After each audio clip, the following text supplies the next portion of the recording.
നാട്ടിലെ ഒരു കല്യാണം മുടക്കാൻ എന്തൊക്കെ കാരണങ്ങൾ നമ്മൾ കേട്ടിട്ടുണ്ട്. ജാതകം ചേരില്ല, അല്ലെങ്കിൽ സ്വഭാവം ശരിയല്ല, സ്ത്രീധനം, പഴയ പ്രണയം, ഇതൊന്നുമല്ലെങ്കിൽ ഭക്ഷണം മോശമായത്. എന്നാൽ ഉത്തർപ്രദേശിലെ ഫത്തേപൂരിൽ കല്യാണം മുടങ്ങാൻ കാരണം ഇതൊന്നുമല്ല, ഒരു നായയാണ്. എങ്ങനെയാണെന്നല്ലേ ആ കഥ കണ്ടുവരാം.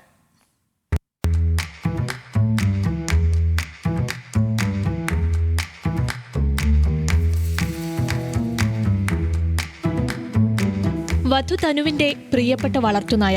തനുവിന്റെ വിവാഹദിനത്തിൽ പന്തലിന് അല്പം മാറിയാണ് കക്ഷിയെ കെട്ടിയിരുന്നത്. കല്യാണ ബഹളത്തിനിടയിൽ അവനൊന്ന് ഉച്ചത്തിൽ കുരച്ചു. പക്ഷേ ആ കുര വരൻ സുമിത്തിന്റെ ബന്ധുക്കൾക്ക് പിടിച്ചില്ല. നായയുടെ കുര ഇഷ്ടപ്പെടാത്ത വരന്റെ വീട്ടുകാർ അവനെ ഒന്ന് നന്നായി പെരുമാറി. സംഗതി അറിഞ്ഞ വധുവിന്റെ വീട്ടുകാർ വെറുതെ ഇരിക്കുമോ? എന്റെ നായയെ തല്ലാൻ നീ ആരാടാ എന്ന ചോദ്യമുയർന്നതോടെ പന്തലിലെ കസേരകൾ വായുവിലൂടെ പറക്കാൻ തുടങ്ങി.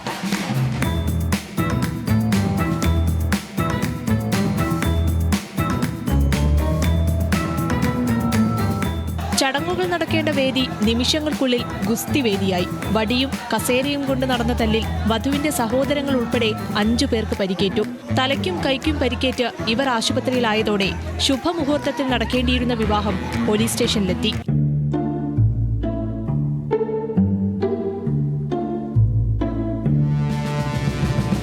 തന്റെ വളർത്തുനായയെ തല്ലിയ വരന്റെ ബന്ധുക്കളുമായി ഒത്തുപോകാനാകില്ലെന്ന് തനുവും തന്നെ അടിച്ചു പഞ്ഞിക്കിട്ട വധുവിന്റെ ബന്ധുക്കളുമായി ഇനി ചർച്ചയ്ക്കില്ലെന്ന് സുമിത്തും നിലപാടെടുത്തതോടെ കല്യാണം മുടങ്ങി. ഒടുവിൽ വധുവിനെയും കൊണ്ട് നായയും വരനെയും കൊണ്ട് വീട്ടുകാരും മടങ്ങി.